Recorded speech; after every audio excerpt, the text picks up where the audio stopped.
Mi nombre es Epifanio Carrizales. Tengo 71 años y soy albañil jubilado. Bueno, jubilado es un decir, porque los albañiles no tenemos jubilación de verdad. Nomás dejamos de trabajar cuando el cuerpo ya no aguanta. Nací en una vecindad de Iztapalapa, allá por Santa Marta, Acatitla, donde los cuartos se rentaban por semana y había que hacer fila para usar el baño compartido. Mi padre fue cargador en la central de abastos y mi madre lavaba ropa ajena.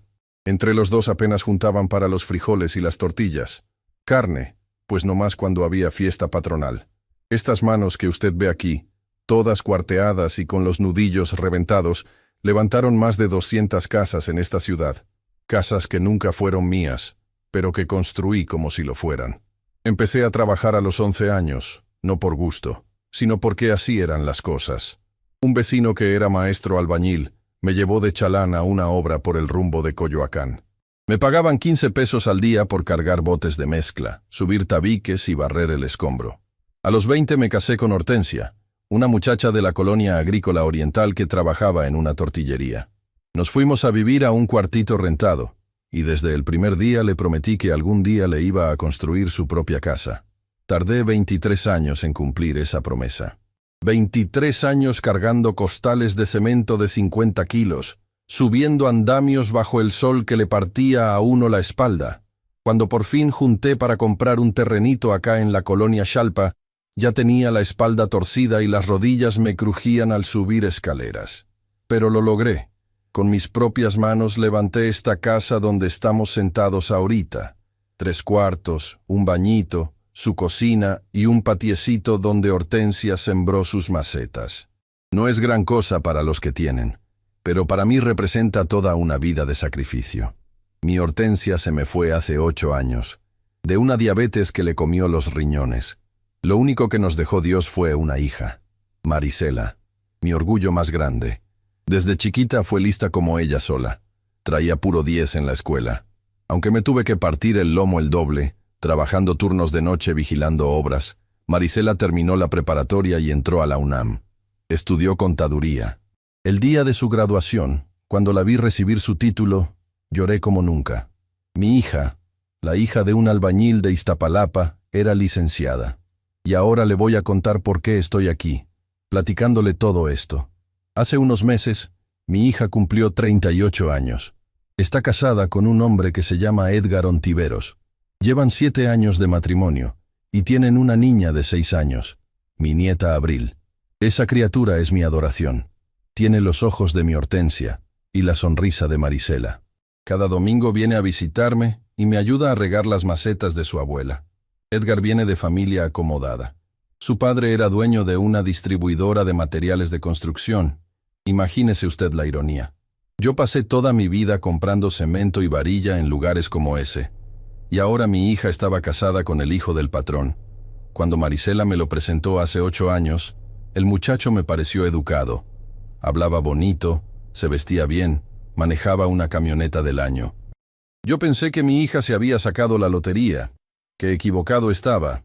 La mamá de Edgar se llama Erlinda, doña Erlinda Ontiveros. Desde el primer día me vio como si fuera yo un chicle pegado en la suela de su zapato. Cuando Marisela nos presentó, la señora me extendió la mano con 2 dedos como si le diera asco tocarme. Recuerdo que miró mis uñas, que siempre traigo medio negras por más que las talle, y arrugó la nariz. «Ah, usted es el papá de Marisela, el señor que trabaja en construcción». No dijo albañil. Dijo, trabaja en construcción, como si fuera lo mismo pero menos vergonzoso. Yo nomás asentí con la cabeza. No iba a empezar una discusión el día que conocía a la familia de mi yerno. En la boda fue peor. La familia Ontiveros invitó a 200 y pico de personas. Empresarios, licenciados, gente de dinero. De mi lado éramos 20 y tantos. Mis primos, algunos vecinos, los compañeros de la última obra donde trabajé. Doña Erlinda nos sentó en las mesas del fondo, cerca de la cocina, donde casi no se veía la pista de baile.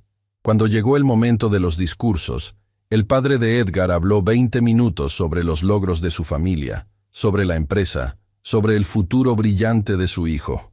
A mí ni me mencionaron, pero no me importó. Mi hija se veía feliz, y eso era lo único que me interesaba. Los primeros años del matrimonio, todo parecía ir bien. Marisela consiguió trabajo en un despacho contable y Edgar fue escalando en la empresa de su padre. Cuando nació Abril, yo pensé que mi familia estaba completa. Iba a visitarlos cada 15 días a su casa en la Colonia del Valle. Una casa bonita, de 2 pisos, con jardín y cochera para 2 carros. Cada vez que entraba, doña Erlinda estaba ahí, porque vivía a 3 calles y se la pasaba metida con ellos. Ella nunca me ofreció ni un vaso de agua en esa casa, pero yo aguantaba. Aguantaba sus miradas de desprecio, sus comentarios sobre mi ropa, sus indirectas sobre cómo Marisela había salido adelante a pesar de su origen. Aguantaba porque no quería causarle problemas a mi hija. Ella bastante tenía con su trabajo y con cuidar a la niña. Lo que yo no sabía era lo que pasaba cuando yo no estaba. El primer indicio lo tuve hace como 1 año. Marisela vino a visitarme un domingo sin la niña. Cosa rara porque Abril siempre quería venir conmigo. Mi hija traía lentes oscuros aunque estaba nublado. Cuando se los quitó para tomar café, vi que tenía el ojo izquierdo hinchado, con un moretón que el maquillaje no alcanzaba a tapar. ¿Qué te pasó, mija? Nada, papá. Me pegué con la puerta del closet. Yo me quedé callado. He vivido 71 años. He visto cosas en las obras, en las vecindades, en las cantinas. Sé perfectamente cómo se ve un golpe de puerta y cómo se ve un golpe de puño, pero no dije nada. No porque no me importara, sino porque necesitaba que ella me lo dijera primero. Si la presionaba, se iba a cerrar. ¿Y Abril? Se quedó con Edgar. Tenían planes con su mamá. Noté cómo le tembló la voz cuando dijo el nombre de él. A partir de ese día empecé a fijarme más. Cada vez que veía a Marisela, buscaba señales. Un moretón en el brazo que ella explicaba como un tropezón. Un rasguño en la muñeca que según ella se hizo cocinando. La forma en que se tensaba cuando sonaba su teléfono y veía que era Edgar. La manera en que siempre, tenía que pedir permiso para todo. Espérame, papá. Le voy a avisar a Edgar que voy a llegar tarde. No puedo quedarme a cenar, papá. Edgar quiere que esté en la casa antes de las 8. Mejor no me llames entre semana, papá. A Edgar le molesta que me distraiga del quehacer. Mi hija, la licenciada en contaduría que se graduó con honores de la UNAM, tenía que pedir permiso para visitar a su propio padre. Pero el momento que me partió el alma fue hace 4 meses, en el cumpleaños de Abril. La niña cumplía 6 años y Edgar organizó una fiesta en su casa. Invitó a toda su familia, a los compañeros de trabajo, a los amiguitos de la niña del kinder. A mí casi ni me avisan. Fue Marisela quien me llamó un día antes para decirme: «Papá, mañana es la fiesta de Abril. ¿Puedes venir?» «Claro que sí, mija. ¿A qué hora?» «A las 4, pero, papá, Edgar me pidió que te dijera que no te quedes mucho tiempo. Dice que su mamá se siente incómoda». Sentí cómo se me calentaba la sangre, pero respiré hondo. «Está bien, mija. Nomás voy a llevarle su regalo a la niña y me salgo». Llegué a las 4 en punto con un regalo que había comprado con mis ahorros. Una muñeca que Abril me había pedido la última vez que la vi. No era de marca cara, pero a la niña le gustaban ese tipo de muñecas. La envolví yo mismo con papel de colores que compré en el mercado. Cuando entré a la casa, doña Erlinda estaba en la sala rodeada de sus amigas. Todas traían sus bolsas de marca y sus uñas postizas. Me miraron como si hubiera entrado un perro callejero. «Ah, ya llegó el suegro de Edgar», dijo una de ellas, sin siquiera saludarme. Doña Erlinda sonrió con esa sonrisa falsa que yo ya conocía bien. «Don Epifanio, qué bueno que pudo venir. Marisela está en la cocina». Note cómo dijo «pudo venir», como si fuera un milagro que un pobre como yo pudiera transportarse hasta la Colonia del Valle. Fui a la cocina y encontré a mi hija sacando el pastel del refrigerador. Cuando me vio, se le iluminó la cara. «Papá», me abrazó fuerte, y yo sentí cómo le temblaban los hombros. «¿Estás bien, mija?» «Sí, papá. Es que ha sido un día pesado». Antes de que pudiera preguntarle más, entró Abril corriendo. «Abuelito, viniste». La niña se me colgó del cuello y yo la alcé aunque me tronó la espalda. No me importó. Por esa criatura yo aguanto cualquier dolor. «Claro que vine, mi niña. ¿Cómo me iba a perder tu cumpleaños? Papá dice que te vas a ir rápido porque tienes cosas que hacer». Miré a Marisela. Ella bajó la vista. «Vamos a partir el pastel primero». «Sí, mi amor», le dijo a la niña. Salimos al jardín donde estaban todos los invitados. Edgar estaba junto a la parrilla, volteando hamburguesas y platicando con sus amigos. Cuando me vio, apenas levantó la mano en un saludo seco. Yo le respondí igual. No teníamos nada que decirnos. La fiesta transcurrió más o menos normal. Yo me quedé en una esquina del jardín, cerca de los juegos inflables donde estaban los niños.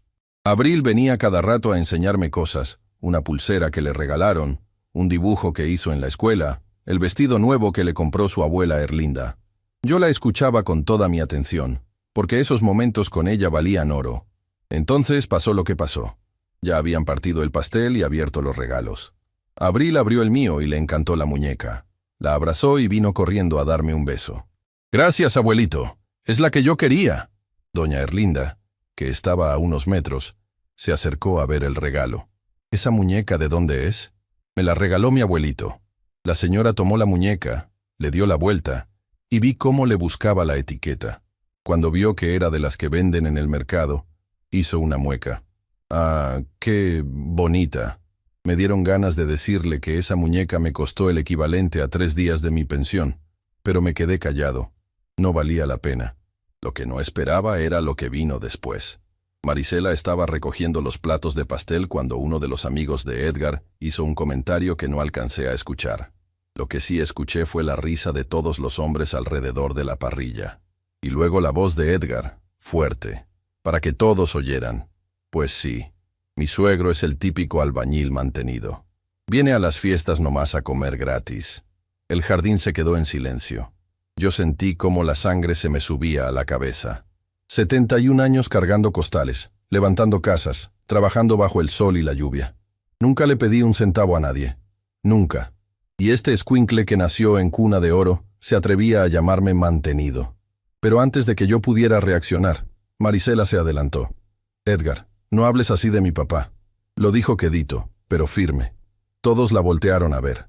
Edgar dejó las pinzas de la parrilla en la mesa. Caminó hacia mi hija con esa calma que tienen los hombres que saben que van a hacer daño. Yo lo vi acercarse y algo en mi pecho me dijo que me preparara.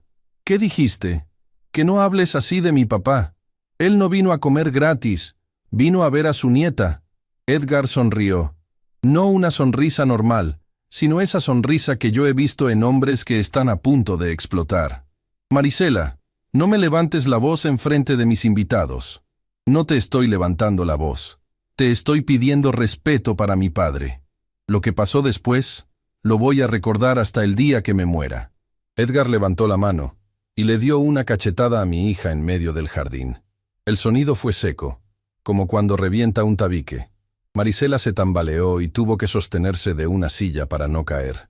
La marca de los dedos se le empezó a poner roja en la mejilla. Todo el mundo se quedó paralizado. Los amigos de Edgar, las amigas de doña Erlinda, los papás de los compañeritos de Abril. Nadie dijo nada. Nadie se movió. Y entonces vi algo que me heló la sangre. Doña Erlinda, parada junto a la mesa de regalos, estaba sonriendo. No era una sonrisa de nervios ni de incomodidad. Era una sonrisa de satisfacción, como si estuviera viendo algo que le causaba placer. Yo empecé a caminar hacia Edgar. No sé qué iba a hacer. A mis 71 años, con la espalda torcida y las rodillas jodidas, probablemente ese muchacho me hubiera tumbado de un empujón. Pero no me importaba. Ese desgraciado le había pegado a mi hija. Antes de que llegara a él, Marisela me interceptó. «Papá, no, por favor, vámonos». «Marisela, por favor, papá». Tenía los ojos llenos de lágrimas y la mejilla hinchada.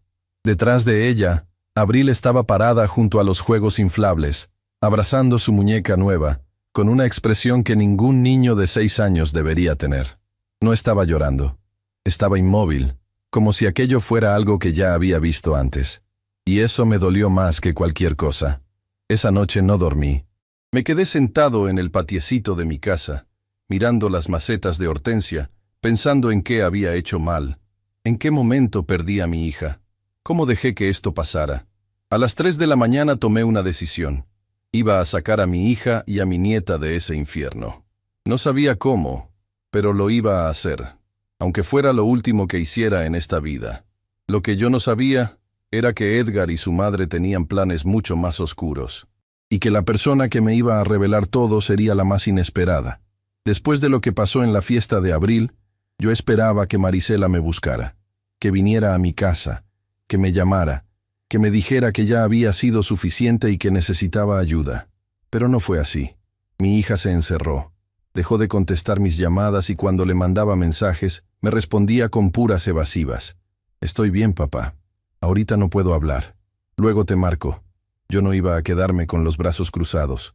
Un domingo me presenté en su casa sin avisar. Toqué el timbre y me abrió Edgar. Traía pants y una camiseta, como si acabara de levantarse. Cuando me vio, su expresión cambió. No era la cara del hombre que había golpeado a mi hija. Era la cara de un tipo amable, como si nada hubiera pasado. Don Epifanio, qué sorpresa. Pase usted. Entré a la casa y todo se veía normal. La sala limpia, la televisión prendida en un programa de deportes, olor a café recién hecho. Marisela estaba en la cocina preparando el desayuno. Cuando me vio, noté que se tensó. Papá, no sabía que venías. Quería ver a mi nieta. Abril apareció corriendo desde las escaleras. ¡Abuelito! La niña se me colgó del cuello y yo la abracé fuerte. Por un momento, todo lo demás desapareció. Solo existía esa criatura que olía a shampoo de manzanilla y que me miraba con los ojos de mi Hortensia. ¿Quieres ver mi cuarto, abuelito? Mi mamá me compró unas calcomanías nuevas. Ahorita no, mi niña. Déjame platicar con tu mami primero. Edgar se acercó con una taza de café que no le había pedido. Tenga, don Epifanio. Siéntese, está en su casa. Esa frase me revolvió el estómago. Está en su casa. Como si no hubiera pasado nada. Como si yo no hubiera visto cómo le cruzó la cara a mi hija enfrente de 50 personas. Me senté en la sala y Edgar se sentó frente a mí. Marisela se quedó parada en el marco de la puerta de la cocina, como si no supiera si acercarse o huir. Don Epifanio, sé lo que viene a decirme, empezó Edgar. Lo de la fiesta fue un error. Perdí los estribos, el estrés del trabajo, ya sabe cómo es. Pero ya hablé con Marisela y todo está arreglado. Yo no dije nada, nomás lo miré. Usted sabe cómo son los matrimonios. A veces hay discusiones. Lo importante es que nos queremos y que estamos trabajando en nuestra relación. Miré a mi hija. Ella tenía la vista clavada en el piso. Marisela, necesito hablar contigo a solas. Edgar se levantó de inmediato. Don Epifanio, con todo respeto, lo que pasa entre mi esposa y yo es asunto nuestro. No creo que sea apropiado. Edgar, lo dije una sola vez, pero con el tono que usaba en las obras cuando un chalán estaba a punto de hacer una estupidez. El muchacho se quedó callado. Voy a hablar con mi hija, a solas. Marisela por fin levantó la vista. Está bien, Edgar. Voy a platicar con mi papá en el jardín. Tú quédate con Abril. Salimos al jardín trasero. Era el mismo lugar donde había pasado todo. La parrilla seguía ahí, las sillas de plástico, los restos de las decoraciones de la fiesta que todavía no quitaban. Marisela se sentó en una banca y yo me senté junto a ella. Mija, ¿cuánto tiempo lleva esto? Ella no me miró. Papá, no es lo que tú piensas. Marisela, no me trates como si fuera tonto. Vi lo que pasó, y vi la cara de tu suegra cuando pasó. Eso no fue la primera vez. Mi hija se quedó callada. Yo le tomé la mano. Estaba fría. Cuéntame. Y entonces, poco a poco, empezó a hablar. Me contó que los golpes empezaron como un año después de casarse. El primero fue un empujón contra la pared porque ella había llegado tarde del trabajo. Edgar le pidió perdón. Lloró. Juró que no volvería a pasar. Ella le creyó. Todos les creen la primera vez. Luego fueron jalones de cabello, pellizcos en los brazos donde no se vieran, cachetadas que él llamaba correcciones. Siempre había una excusa: el estrés, el trabajo, los problemas con su padre, el dinero. Siempre era culpa de algo más, nunca de él. Doña Erlinda lo sabía todo. No solo lo sabía, lo aprobaba. Marisela me contó que una vez, cuando fue a pedirle ayuda a su suegra, la señora le dijo que una buena esposa sabe aguantar, que los hombres de la familia Ontiveros tenían carácter fuerte y que ella debía aprender a no provocarlos. ¿Por qué no me dijiste nada, mija? Marisela por fin me miró. Tenía los ojos rojos. Porque me daba vergüenza, papá. Tú trabajaste toda tu vida para que yo saliera adelante, para que fuera alguien. Y mira en lo que me convertí, en una mujer que deja que le peguen. Se me partió el corazón. Marisela, eso no es tu culpa. Nada de esto es tu culpa. Además, tenía miedo. Edgar me amenazó. Dice que si lo dejo, me va a quitar a Abril. Que su familia tiene dinero para los mejores abogados y que yo no tengo nada. Que tú no tienes nada. Que una niña no puede crecer con un abuelo que vive en una casa de lámina en Iztapalapa. Sentí cómo me hervía la sangre. Mi casa no es de lámina.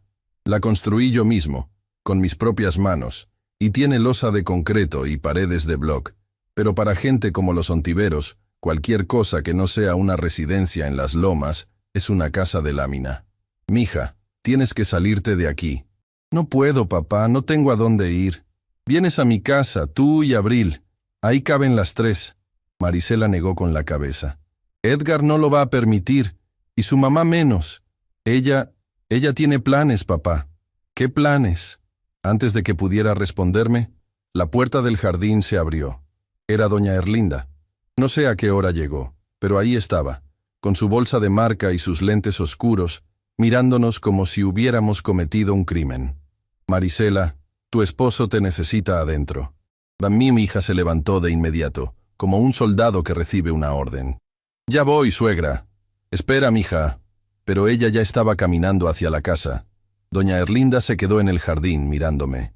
Entonces se acercó y se sentó donde había estado Marisela.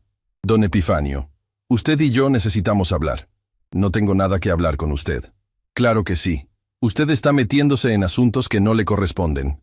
Lo que pasa entre mi hijo y su esposa es cosa de ellos. Usted no tiene ningún derecho a venir a esta casa a crear problemas. Su hijo le pegó a mi hija enfrente de todos. Doña Erlinda sonrió. La misma sonrisa que había visto en la fiesta. Mi hijo corrigió a su esposa. Eso es muy diferente. En esta familia las mujeres saben cuál es su lugar. Marisela todavía no lo aprende, pero lo va a aprender. Me levanté de la banca porque si seguía sentado, iba a hacer algo de lo que me iba a arrepentir. Usted está enferma. No, don Epifanio. Yo estoy siendo realista. Usted es un hombre viejo, sin dinero, sin educación, sin nada que ofrecer. Su hija cometió el error de casarse arriba de su clase social, pero eso todavía se puede arreglar. Lo que no se puede arreglar es que usted siga interfiriendo. ¿Eso es una amenaza? Es una advertencia. Aléjese de esta familia. Deje de llamar a Marisela. Deje de venir a esta casa. Es lo mejor para todos, especialmente para Abril. Abril es mi nieta. Abril es una Ontiveros.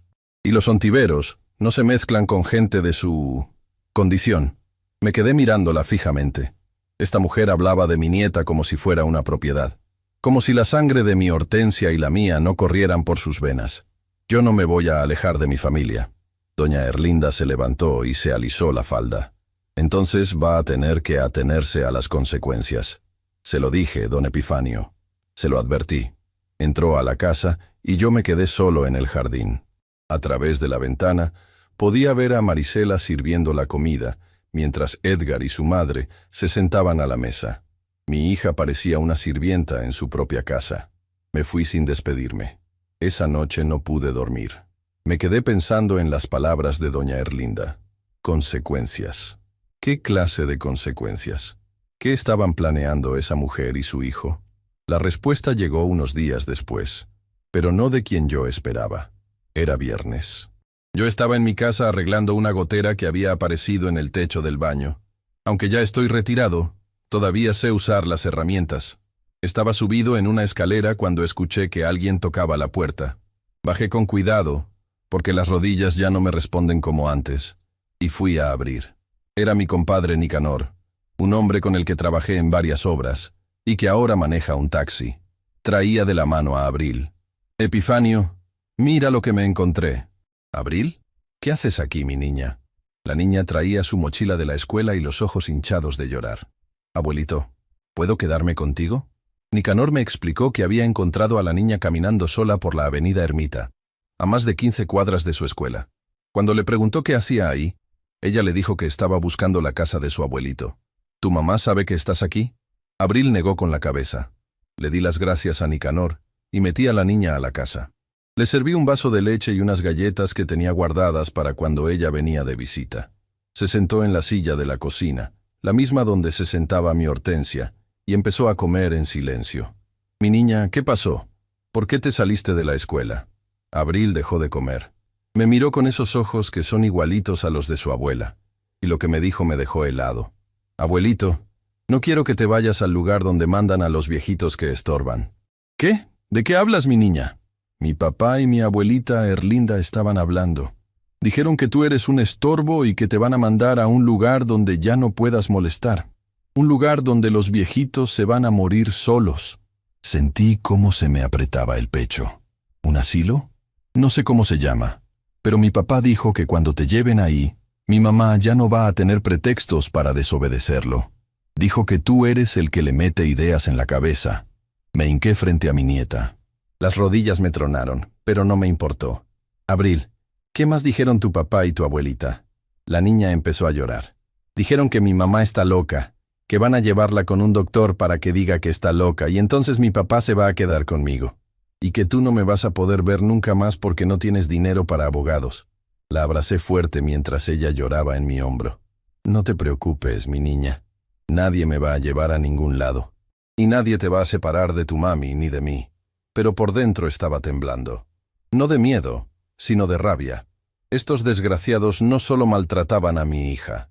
Estaban planeando destruir mi familia completa. Quitarle a Marisela su hija, declararla incapacitada mentalmente y encerrarme a mí en un asilo para que no pudiera hacer nada. Ahora entendía las consecuencias de las que hablaba doña Erlinda. Llamé a Marisela para avisarle que Abril estaba conmigo.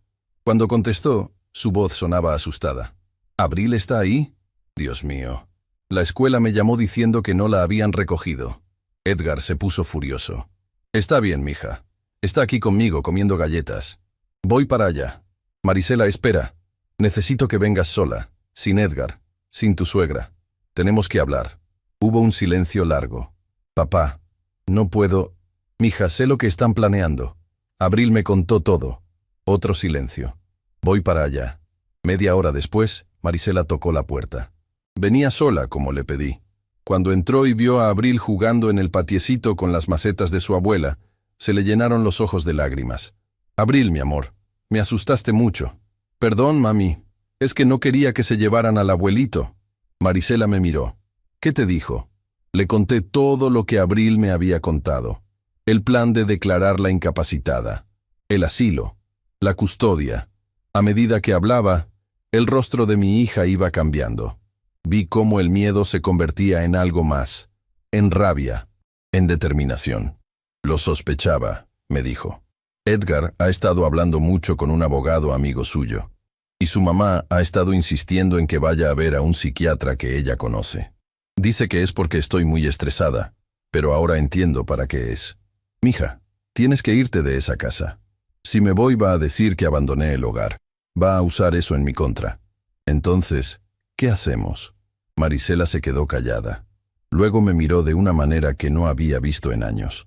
Con la misma mirada que tenía cuando era estudiante y se enfrentaba a un examen difícil. La mirada de alguien que está calculando. Necesitamos pruebas, papá. Pruebas de todo. De los golpes, de las amenazas, del plan. Si vamos a pelear contra los ontiveros, necesitamos tener con qué defendernos. ¿Y cómo conseguimos esas pruebas? Antes de que pudiera responderme, su teléfono empezó a sonar. Era Edgar. Marisela respiró hondo y contestó.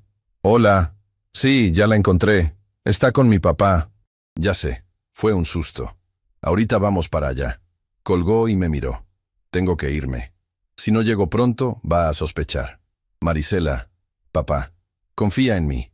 Sé lo que tengo que hacer, pero necesito que me prometas algo. Lo que sea, mija. Necesito que cuides a Abril, que estés pendiente de ella. Si algo sale mal, si algo me pasa, prométeme que no vas a dejar que se la queden. Sentí cómo se me hacía un nudo en la garganta. Te lo prometo. Marisela se fue con Abril esa tarde. Antes de subirse al carro, mi nieta corrió hacia mí y me abrazó. Te quiero, abuelito. Yo también te quiero, mi niña, más que a nada en el mundo. Las vi alejarse en el carro de mi hija, y me quedé parado en la puerta de mi casa, pensando en lo que acababa de pasar. Toda mi vida construí casas para otros.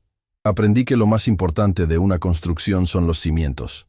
Si los cimientos están bien hechos, la casa aguanta temblores, lluvias, el paso del tiempo. Pero si los cimientos están podridos, tarde o temprano todo se viene abajo. Los ontiveros creían que tenían todo bajo control. Creían que por tener dinero y abogados podían destruir a mi familia, pero no sabían algo importante. Yo había pasado toda mi vida construyendo cosas que duraban, y ahora iba a construir su derrumbe. Los días que siguieron fueron los más difíciles de mi vida. Tuve que hacer algo que iba en contra de todo lo que soy. Quedarme quieto. Fingir que no sabía nada. Dejar que Edgar y su madre creyeran que me habían intimidado. Marisela me llamó 2 días después de nuestra plática. Me dijo que actuara normal, que no hiciera nada que pudiera levantar sospechas. Ella tenía un plan, pero necesitaba tiempo para ejecutarlo.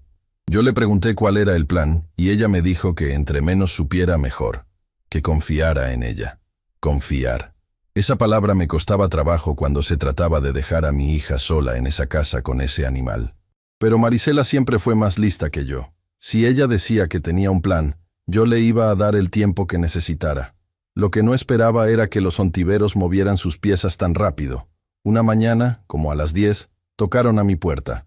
Yo estaba tomando café y escuchando la radio, como hago todas las mañanas desde que me jubilé. Abrí pensando que era algún vecino o tal vez el señor del gas. Pero no. Era un hombre joven, de traje, con un portafolio de piel y cara de abogado. Detrás de él venía otro tipo más grande, con facha de guardaespaldas. ¿Don Epifanio Carrizales? Sí, soy yo. Mi nombre es licenciado Gaspar Medrano. Represento los intereses de la familia Ontiveros. ¿Podemos pasar? Yo me quedé parado en la puerta sin moverme. ¿Qué se les ofrece? El abogado sonrió con esa sonrisa que tienen los que están acostumbrados a salirse con la suya. Don Epifanio, vengo a hacerle una propuesta que le conviene escuchar. ¿Podemos hablar adentro? Los dejé pasar. Más que nada porque quería saber qué traían entre manos. Se sentaron en mi sala, en los sillones que compré hace 15 años en una mueblería de Iztapalapa. El abogado miró a su alrededor con una expresión que yo conocía bien.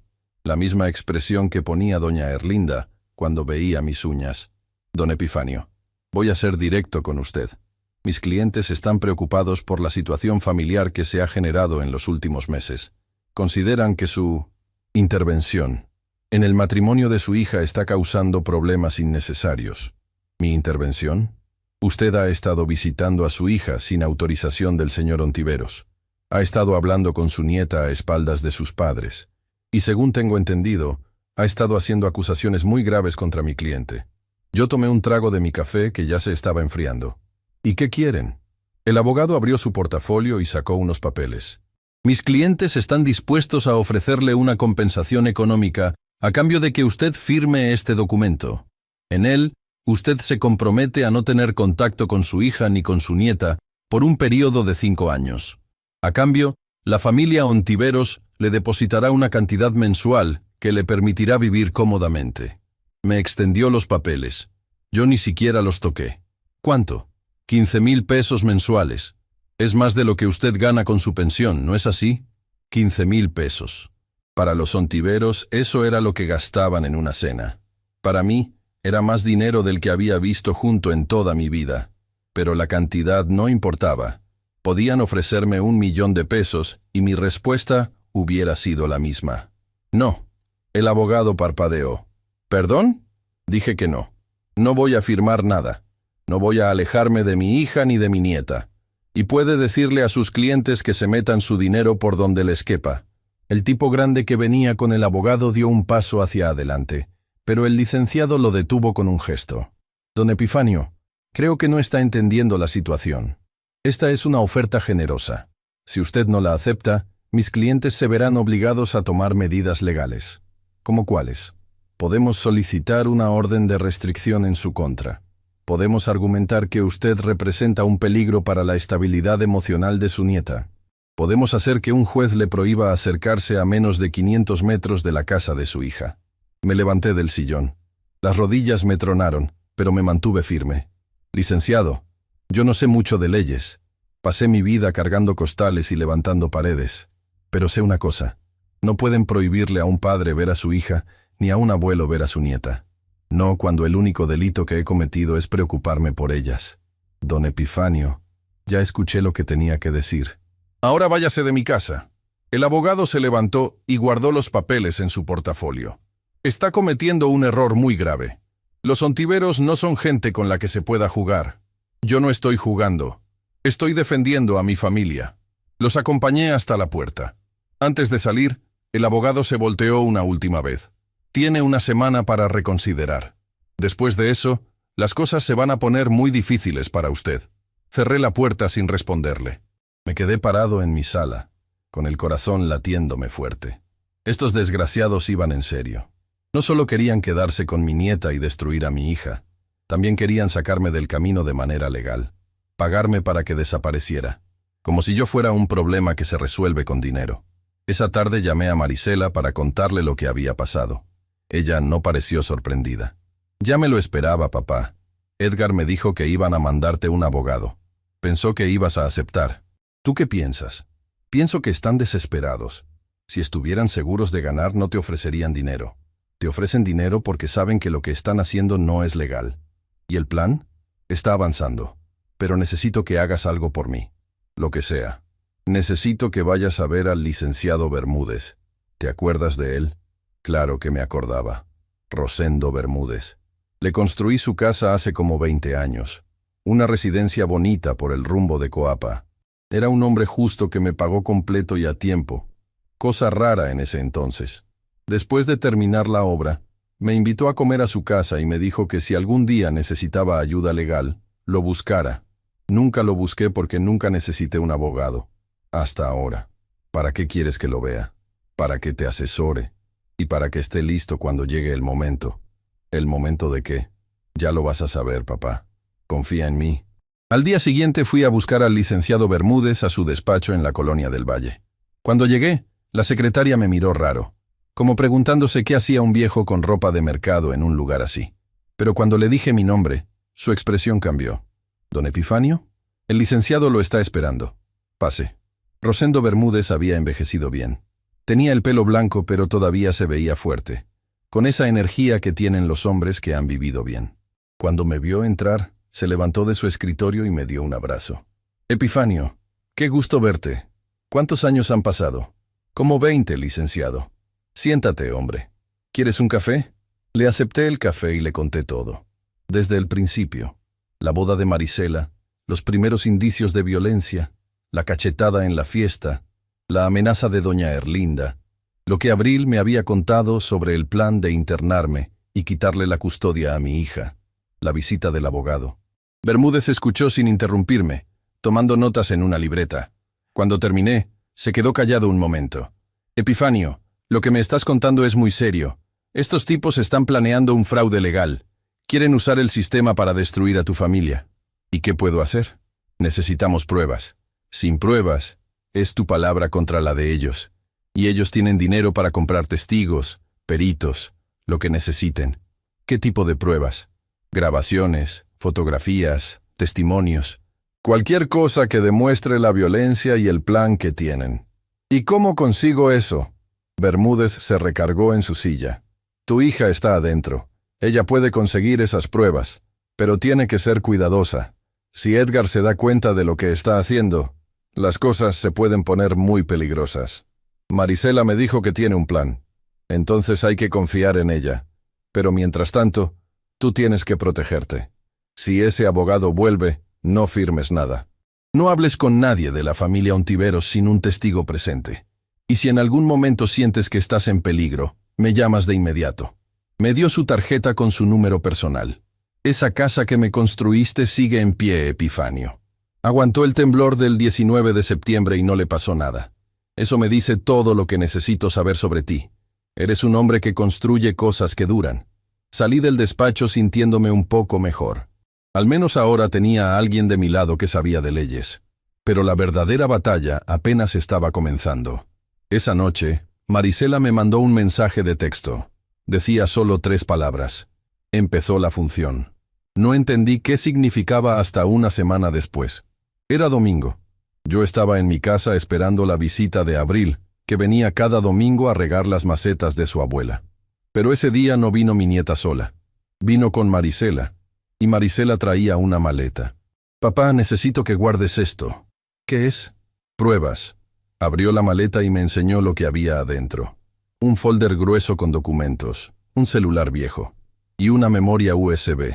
En el folder están los estados de cuenta de Edgar.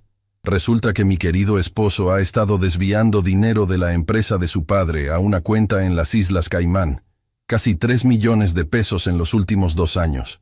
¿Cómo conseguiste eso? Soy contadora, papá. Es mi trabajo revisar números. Edgar pensó que yo era demasiado tonta para darme cuenta, pero llevó meses dejando rastros. Transferencias que no cuadraban, facturas falsas, gastos que no existían. Todo está documentado. ¿Y el celular? Ahí están las grabaciones. Conversaciones entre Edgar y su madre planeando lo del asilo. Conversaciones con el abogado sobre cómo declararme incapacitada. Y también grabé cuando Edgar me golpeó la última vez. Sentí cómo se me revolvía el estómago. ¿Te volvió a pegar? Marisela asintió. Hace 3 días. Me agarró del cuello porque llegué 10 minutos tarde de recoger a Abril. Pero esta vez yo tenía el celular grabando en mi bolsa. Mija. Estoy bien, papá. Pero necesito que guardes esto.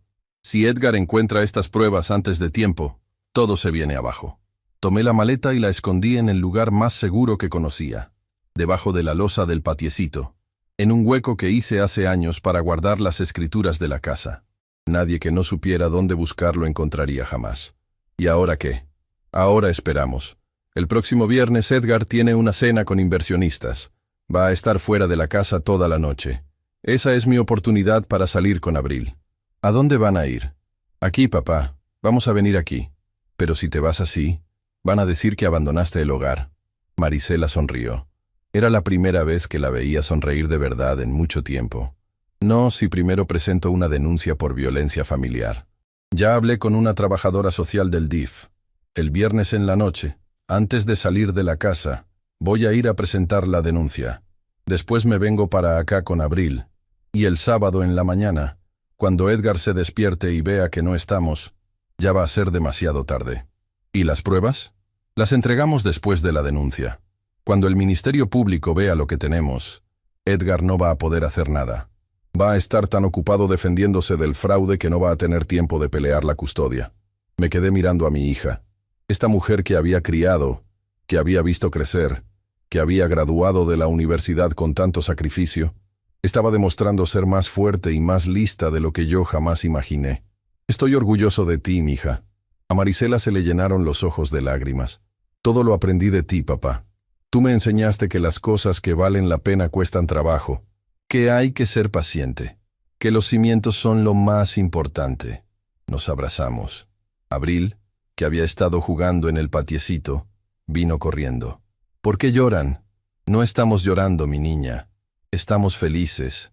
Abril nos miró con esos ojos que todo lo ven. ¿Ya no vamos a vivir con papá? Marisela se agachó para quedar a la altura de su hija. No, mi amor. Vamos a venir a vivir con el abuelito. ¿Te gustaría eso? La cara de Abril se iluminó. ¿De verdad? ¿Voy a poder ver las macetas de la abuelita todos los días? Todos los días, mi niña. Abril empezó a brincar de alegría. Ese momento, viéndolas ahí en mi patiecito, entendí por qué había trabajado tanto toda mi vida. Por qué había aguantado el sol, la lluvia, los patrones abusivos, las espaldas torcidas. No era por el dinero, no era por la casa, era por esto, por mi familia, por la posibilidad de protegerlas cuando más lo necesitaran. Faltaban 5 días para el viernes. 5 días para que todo cambiara. Pero lo que ninguno de nosotros sabía era que Edgar ya sospechaba algo, y que doña Erlinda tenía sus propios planes para evitar que su hijo perdiera. El jueves en la noche recibí una llamada de un número desconocido. Cuando contesté, escuché la voz de doña Erlinda. Don Epifanio, sé lo que están planeando, y le juro por mi hijo que no lo voy a permitir. Colgó antes de que pudiera responder. Me quedé mirando el teléfono con el corazón acelerado. ¿Cómo se había enterado? ¿Había alguien que le estaba pasando información? ¿Estaba Marisela en peligro? Llamé a mi hija de inmediato. No contestó. Le mandé mensajes. Nada. Llamé otra vez. El teléfono timbró y timbró hasta que saltó el buzón de voz. Esa noche no dormí. Me quedé sentado en la sala, mirando el teléfono, esperando una llamada que no llegó. Pensé en ir a la casa de Marisela, pero si Edgar me veía ahí, todo se iba a complicar más. Pensé en llamar a la policía, pero ¿qué les iba a decir? ¿Que mi consuegra me había amenazado por teléfono? Se iban a reír de mí.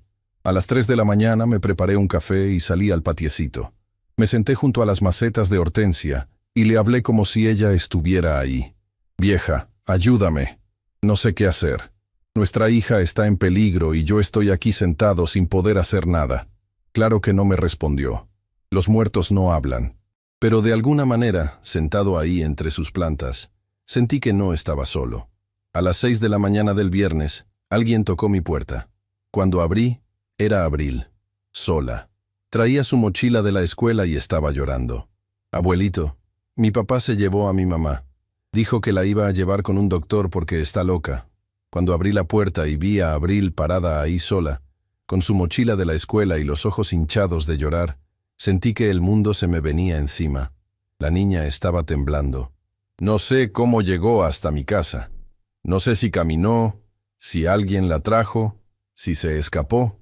Lo único que sé es que mi nieta de 6 años estaba en mi puerta a las 6 de la mañana, diciendo que su papá se había llevado a su mamá. La metí a la casa y la senté en la cocina. Le serví un vaso de leche aunque ella no quería tomar nada. Le pregunté qué había pasado y entre sollozos me fue contando. Al parecer, doña Erlinda había llegado a la casa la noche anterior. Traía a 2 hombres con ella. Uno que se presentó como doctor y otro que Abril no supo identificar. Hubo gritos, discusiones. Marisela trató de llamar por teléfono, pero Edgar se lo quitó. Luego la subieron a una camioneta y se la llevaron. Abril se escondió debajo de su cama, y nadie se acordó de ella. Cuando amaneció, salió de la casa y empezó a caminar. Se acordaba del camino porque Marisela se lo había enseñado varias veces, por si algún día lo necesitaba. Mi hija había planeado todo, hasta la posibilidad de que algo saliera mal. Lo primero que hice fue llamar al licenciado Bermúdez. Le conté lo que había pasado y él me dijo que no me moviera de la casa, que iba para allá. Después llamé a mi compadre Nicanor, el del taxi, y le pedí que viniera también. Necesitaba gente de confianza a mi lado. Media hora después, Bermúdez estaba en mi sala. Cuando vio a Abril, su expresión cambió. Esto es secuestro, Epifanio. Privación ilegal de la libertad. No importa que estén casados. Si se la llevaron a la fuerza y contra su voluntad, es un delito. ¿Y qué hacemos? Hay que ir al Ministerio Público a presentar la denuncia. Pero primero necesitamos saber a dónde se la llevaron. Ahí fue cuando recordé las pruebas. La maleta que Marisela me había dejado, escondida debajo de la losa del patiecito. Se la mostré a Bermúdez, y cuando vio el contenido, se le iluminaron los ojos. Con esto, no solo rescatamos a tu hija, con esto los destruimos. Salimos hacia el Ministerio Público de Iztapalapa. Abril se quedó con la esposa de Nicanor, una señora buena que le preparó de desayunar mientras nosotros íbamos a pelear la batalla. Bermúdez llevaba la maleta con todas las pruebas, los estados de cuenta del fraude, las grabaciones de las amenazas, el video donde Edgar golpeaba a Marisela. En el Ministerio Público, Bermúdez hizo su magia. Habló con el agente encargado, le mostró las pruebas, le explicó la situación. Al principio el agente parecía escéptico. Casos como este llegan todos los días y la mayoría se pierden en el papeleo. Pero cuando vio el video de Edgar ahorcando a mi hija, su actitud cambió. ¿Sabe dónde pueden haberla llevado? Yo no sabía, pero Bermúdez tenía una idea. Los Ontiveros tienen una clínica privada en Cuernavaca, un lugar donde internan a gente con problemas psiquiátricos. Apuesto a que la llevaron ahí. El agente hizo unas llamadas. Coordinó con las autoridades de Morelos. En menos de 2 horas teníamos una orden de cateo para la clínica y un operativo en marcha. Don Epifanio, usted no puede ir al operativo. Es civil y podría ser peligroso. Con todo respeto, agente, esa es mi hija. No me voy a quedar aquí sentado. Bermúdez intervino. Déjelo ir. Él no va a interferir. Pero necesita ver con sus propios ojos que su hija está bien. El agente, que se llamaba Zúñiga, me miró un momento. Debió ver algo en mi cara, porque asintió. Está bien, pero se queda en el carro hasta que aseguremos el lugar. Salimos hacia Cuernavaca en una caravana de 3 patrullas y el carro de Bermúdez. Yo iba en el asiento del copiloto, con las manos apretadas sobre las rodillas. El camino se me hizo eterno. Cada minuto que pasaba era un minuto más que mi hija estaba en manos de esos desgraciados. La clínica estaba en las afueras de Cuernavaca, en una zona boscosa alejada de todo. Parecía una casa de campo bonita, con jardines bien cuidados y una barda alta que la rodeaba. El tipo de lugar donde la gente con dinero esconde lo que no quiere que se vea. Las patrullas entraron primero. Yo me quedé en el carro de Bermúdez, mirando por la ventana. Vi cómo los agentes bajaban, cómo tocaban la puerta, cómo entraban después de que les abrieron. Pasaron 10 minutos, 15, 20. Entonces salió el agente Zúñiga y caminó hacia nuestro carro. La encontramos. Está bien. Sedada, pero bien. Bajé del carro sin esperar permiso. Caminé hacia la entrada de la clínica y nadie me detuvo. Entré a un pasillo blanco que olía a desinfectante y medicinas. Al fondo había una puerta abierta, y dentro estaba mi hija. Marisela estaba acostada en una cama de hospital, con una bata blanca y los ojos medio cerrados. Junto a ella había una enfermera que le estaba quitando una intravenosa del brazo. Cuando me vio entrar, mi hija trató de sonreír. «Papá, sabía que ibas a venir». Me acerqué a la cama y le tomé la mano. Estaba fría, pero cuando la apreté, ella me apretó de vuelta. «Ya estoy aquí, mija.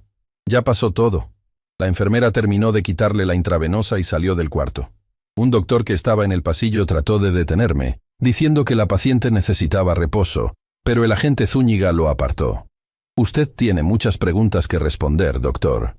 Empezando por ¿quién autorizó la internación de esta mujer sin su consentimiento?». Mientras los agentes interrogaban al personal de la clínica, yo me quedé con Marisela.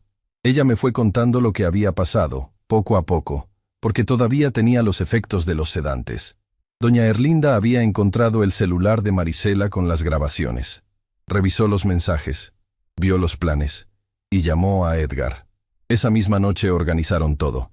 El supuesto doctor era un psiquiatra amigo de la familia que estaba dispuesto a firmar un diagnóstico falso a cambio de dinero. El plan era tenerla internada el tiempo suficiente para que Edgar pudiera tramitar el divorcio por incapacidad mental y quedarse con la custodia de Abril. ¿Y Abril? ¿Dónde está Abril? Está bien, mija. Está en mi casa. La tiene la esposa de Nicanor. Marisela cerró los ojos y dejó salir un suspiro de alivio. Gracias, papá. Gracias por todo. Lo que pasó después fue rápido. Los agentes arrestaron al doctor y a 2 enfermeros por privación ilegal de la libertad y falsificación de documentos médicos. El agente Zúñiga coordinó con las autoridades de la Ciudad de México para localizar a Edgar y a doña Erlinda. Los encontraron en la casa de la Colonia del Valle, esperando tranquilamente como si no hubieran cometido ningún delito. Cuando los agentes llegaron a arrestarlos, Edgar trató de hacerse el ofendido. Dijo que todo era un malentendido, que su esposa estaba enferma y que él solo trataba de ayudarla. Pero cuando le mostraron las grabaciones y los documentos del fraude, su cara cambió. Doña Erlinda fue la que perdió el control. Según me contó el agente Zúñiga después, la señora empezó a gritar que todo era mi culpa, que yo era un viejo entrometido que había envenenado a su nuera en contra de su hijo, que ella tenía contactos y que todos íbamos a pagar. La tuvieron que sacar esposada mientras seguía gritando. Esa noche, Marisela, Abril y yo dormimos juntos en mi casa. Acomodé colchones en la sala porque los cuartos son chicos, pero a ninguna de las dos le importó. Abril se durmió abrazada a su mamá, y Marisela se durmió abrazada a mí, como cuando era niña y le tenía miedo a los truenos. Por primera vez en meses, dormí tranquilo. El proceso legal duró varios meses. Bermúdez se encargó de todo. Presentó las pruebas del fraude ante las autoridades fiscales, y Edgar terminó enfrentando cargos por lavado de dinero, además de los de violencia familiar y privación de libertad. El psiquiatra que había firmado el diagnóstico falso perdió su licencia. Y doña Erlinda, aunque no pisó la cárcel porque sus abogados lograron negociar, quedó fichada y con una orden de restricción que le prohibía acercarse a Marisela o a Abril. El divorcio se resolvió a favor de mi hija. Ella obtuvo la custodia total de Abril y una pensión que Edgar tiene que pagar cada mes, le guste o no. La casa de la Colonia del Valle se vendió y con ese dinero Marisela pudo empezar de nuevo. Ahora viven aquí, conmigo. Ampliamos la casa.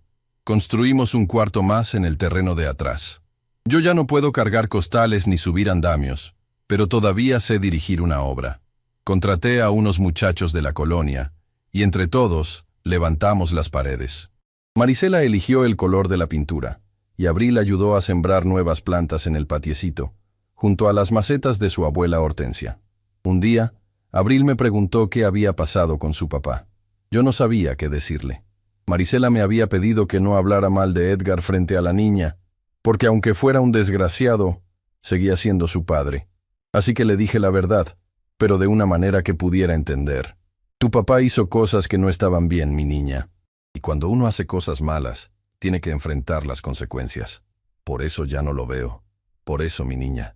Pero eso no significa que tú hayas hecho algo malo. Tú no tienes la culpa de nada.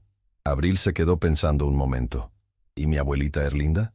Ella tampoco puede venir a vernos. Tomó decisiones que lastimaron a tu mami. La niña asintió, como si entendiera más de lo que su edad permitía. Abuelito, ¿tú nunca me vas a dejar? La abracé fuerte. Nunca, mi niña. Mientras este viejo tenga un aliento de vida, voy a estar aquí para ti. Edgar cumplió 3 años de prisión por los delitos de violencia familiar y fraude. Durante ese tiempo, mandó cartas pidiendo perdón, prometiendo que iba a cambiar, jurando que era otro hombre. Marisela nunca las abrió. Las guardaba en una caja y me las daba a mí, para que las quemara en el anafre del patio. Yo las veía arder sin sentir nada. Las palabras bonitas no borran los golpes. Cuando salió, intentó recuperar la custodia de Abril, pero el juez se la negó. Ahora vive en Guadalajara, trabajando en un puesto menor, porque nadie en la Ciudad de México quiere contratarlo después del escándalo. Me dicen que su madre tuvo que vender la casa grande donde vivía, porque los abogados le costaron una fortuna. Ahora vive en un departamento en la colonia Roma, sola, porque ninguno de sus amigos ricos quiere saber nada de ella. No le deseo mal a nadie. Pero no voy a mentir. Hay una satisfacción silenciosa en saber que la justicia, aunque tardía, llegó. Ahora estoy aquí, sentado en mi patiecito, contándole esta historia. Tengo 71 años. Las rodillas me truenan cuando me levanto y la espalda me duele cuando cambia el clima. Pero todas las mañanas desayuno con mi hija y mi nieta. Todas las tardes ayudo a Abril con su tarea. Todos los domingos regamos juntos las macetas de Hortensia. Eso vale más que todos los millones que los ontiveros tenían en el banco. La gente a veces me pregunta cómo le hice para ganar contra una familia tan poderosa. Cómo un albañil jubilado de Iztapalapa pudo enfrentarse a empresarios con abogados caros y contactos en todos lados. Y yo siempre les digo lo mismo. No fue fuerza, no fue dinero, no fue suerte, fue paciencia, fue saber esperar el momento correcto. Fue construir el caso como se construye una casa, desde los cimientos, con cuidado, asegurándose de que cada pieza esté en su lugar antes de poner la siguiente.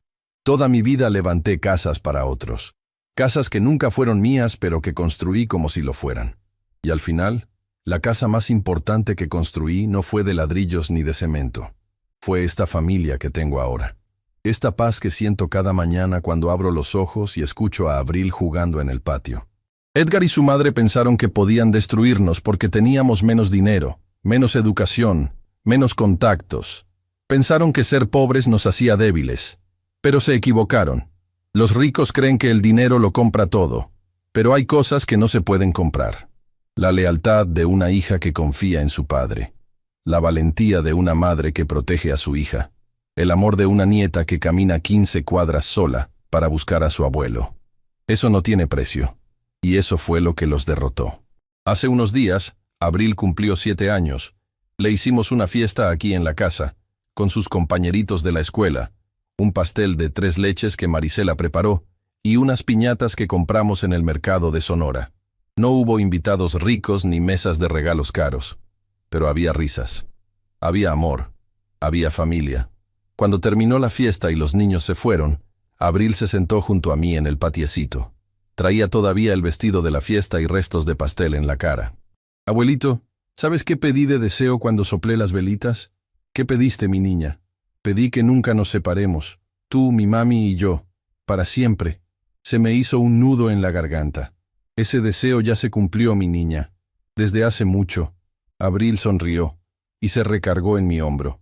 Nos quedamos ahí sentados. viendo cómo el atardecer pintaba las nubes de colores, mientras Marisela recogía los platos de la fiesta y las macetas de hortensia brillaban con el último sol del día. 71 años tengo, y hasta ahora entiendo que la vida no se mide en casas construidas ni en dinero ahorrado. Se mide en momentos como ese, en la certeza de que, pase lo que pase, tu familia está a salvo. Doña Erlinda sonrió cuando su hijo golpeó a mi hija, pero no imaginó que ese viejo albañil que ella despreciaba iba a ser el que le derrumbara todo su mundo. Los cimientos más fuertes, como le dije al principio, son los que nadie ve, y los míos estaban hechos de amor. Si esta historia te llegó al corazón, te pido que le des like y te suscribas a este canal. Cada vez que compartes estos videos, ayudas a que más personas conozcan historias como la mía, historias de gente humilde que no se deja vencer. Y si tú estás pasando por algo parecido, quiero que sepas que no estás solo. La justicia tarda, pero llega. Nunca dejes de luchar por tu familia.